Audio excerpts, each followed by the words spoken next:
सध्या छत्रपती संभाजीनगर जिल्ह्यातल्या खुलताबाद इथं असलेल्या औरंगजेबाच्या कबरीवरून संपूर्ण राज्यात आणि त्याचबरोबर देशात सुद्धा वादंग निर्माण झाल्याचं पाहायला मिळतंय।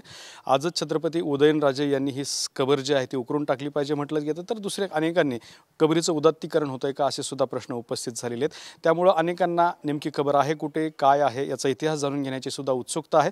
तर मी सध्या छत्रपती संभाजीनगर जिल्ह्यातल्या खुलताबाद इथल्या औरंगजेबाच्या कबरीजवळती आहे।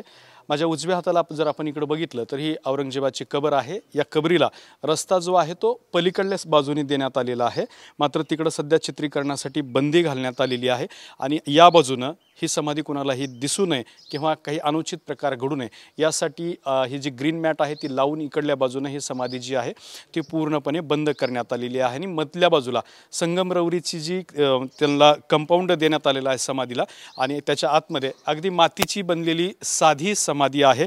जसं की औरंगजेबाने मरण्याच्या पूर्वी मला साधारणपणे मातीत पुरण्यात यावं, माझ्या कबरीवरती कुठलाही खर्च केला जाऊ नये अशी अपेक्षा व्यक्त केली होती।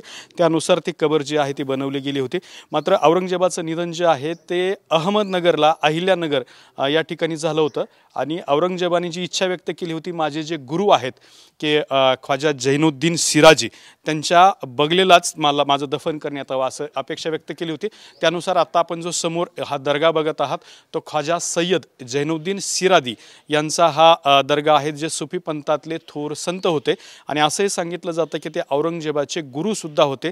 याच गुरुवरती औरंगजेबाचं खूप प्रेम होतं, त्यामुळे आपल्याला आपल्या गुरुच्याच शेजारी दफन करण्यात यावं अशी अपेक्षा व्यक्त केल्यामुळं औरंगजेब याला या ठिकाणी आणून दफन करण्यात आलं आणि साधी समाधी बनवण्यात आली।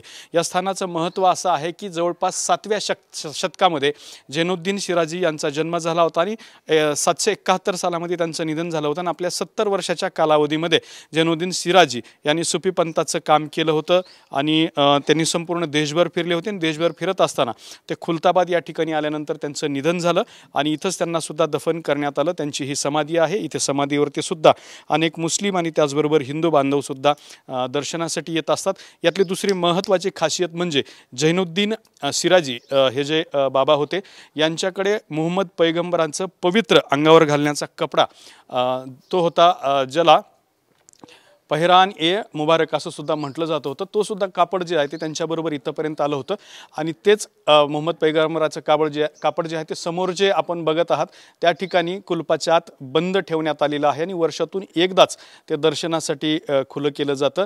हजारो वर्षाची परंपरा असलेलं ते जैनुद्दीन सिराजी यांच्याकडे असलेलं मुहम्मद पैगंबराचं परिहान ए मुबारक असं त्याला म्हटलं जातं ते सुद्धा या ठिकाणी ठेवण्यात आलेलं आहे। त्यामुळे ही मुस्लिम धर्मियांची अत्यंत पवित्र जागा मानली जाते आणि या ठिकाणी मुहम्मद पैगंबराचं थेट त्यांच्या अंगावर घालण्याचं जी कापडं आहेत ती इथं असल्यामुळे सुद्धा या ठिकाणी मोठ्या प्रमाणात गर्दीसुद्धा होत असते आणि याच परिसरामध्ये औरंगजेबाने आपल्याला दफन करण्यात यावं अशी मागणी केली होती।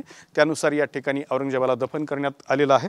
मात्र आता सध्या ही जी कबर आहे ते पूर्णपणे या ठिकाणी बंद करण्यात आलेली आहे। चित्रीकरणासाठी दर्शनासाठी त्या ठिकाणी जायला जी आहे ती जागा दिली जाते, मात्र तिथं व्हिडिओ शूटिंग करण्यासाठी पूर्णपणे बंदी घालण्यात आलेली आहे। काही या कबरीवरचे बांधव आहेत, आपण त्यांच्याशी बोलण्याचा प्रयत्न करणार आहोत। आम्हाला फक्त जैनुद्दीन बाबांबद्दलची माहिती द्या थोडीशी। ये बाबा जो है ना जैनुद्दीन सिराजी, उनका महत्व क्या था, वो कौन थे, उनके बारे में उतना ही बस। ये औरंगजेब साहब के गुरु है, हज़रत ख्वाजा सैयद जैनुद्दीन शिराजी चिश्ती नाम। जैसे अजमेर में ख्वाजा मोहिनुद्दीन चिश्ती है, दिल्ली में निज़ामुद्दीन चिश्ती है, उसी वंश में के लाज चिश्ती है। जो मोहम्मद पैगंबर का पहरान ये मुबारक बोलते हैं उसका क्या इतिहास है, उसके बारे में बताइए। ये इसका इतिहास जो है ये बड़े बड़े सूफी संतों से होते हुए इनको ये गुरु को जो है 22 नंबर पे गिफ्ट मिला है, 22वें नंबर पे, इसलिए उनको 22 ख्वाजा बोलते हैं।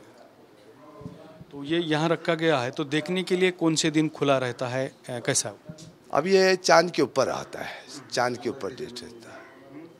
मोहम्मद पैगंबर के जन्मदिन के टाइम में जो तो दर्शन के लिए रखा जाता है। तो आपने देखा है उस पहरान मुबारक को?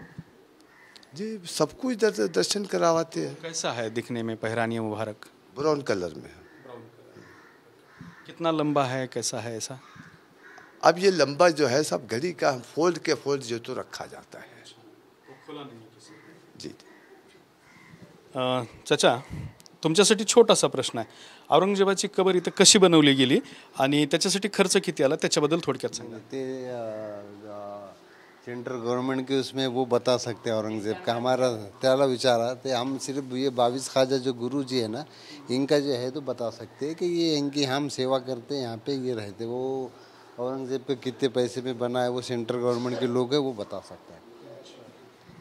तर अशा पद्धतीनं पलीकडे औरंगजेबाची कबर आहे. आपण त्या दिशेनं आता जाणार आहोत. हा सगळा ख्वाजा झैनुद्दीन शिराजी यांच्या दर्ग्याचा परिसर आहे आणि हे एक धार्मिक स्थळ आहे. या ठिकाणी मुस्लिम बांधवही मोठ्या संख्येनं येत असतात आणि याच दर्ग्याच्या शेजारी औरंगजेबाची कबर जी आहे ती सुद्धा बनवण्यात आलेली होती आणि तिथं कोण बोलतंय का त्यांची सुद्धा आपण माहिती घेण्याचा या ठिकाणी प्रयत्न करू. या ठिकाणी पोलीस बंदोबस्त जो आहे तो देण्यात आलेला आहे आणि पोलीस बंदोबस्तामध्ये हे सगळं या ठिकाणी नियोजन करण्यात येत आहे. कोणालाही आत जाऊ दिलं जात नाही, कुठलाही अनुचित प्रकार होणार नाही याची पुरेपूर काळजी जी आहे ती या ठिकाणी घेतली जात आहे.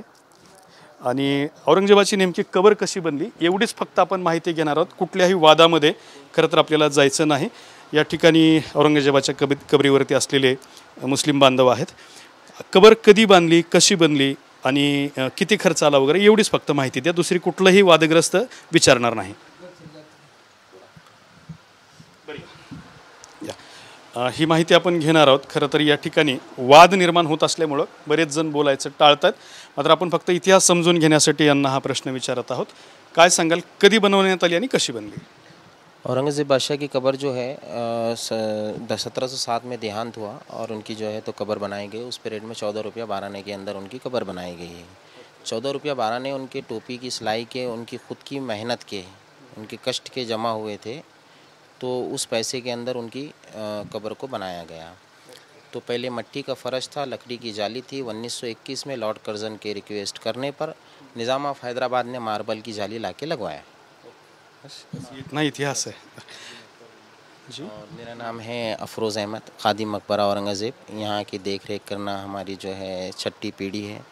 यहाँ का खोलना, बंद करना, साफ़ सफाई वगैरह सब करते हैं. ये आपके अधिकार जी जी हमारे अधिकार है. ठीक आहे. तर अशा पद्धतीनं ही माहिती होती. सध्या राज्यभर या संदर्भात वाद निर्माण होत आहेत, त्यामुळं या ठिकाणची ही औरंगजेबाची कब्र दाखवण्याचा हा प्रयत्न होता. कॅमेरामन संतोष सोबत दत्ता कानवटे, TV9 मराठी, खुलताबाद, छत्रपती संभाजीनगर.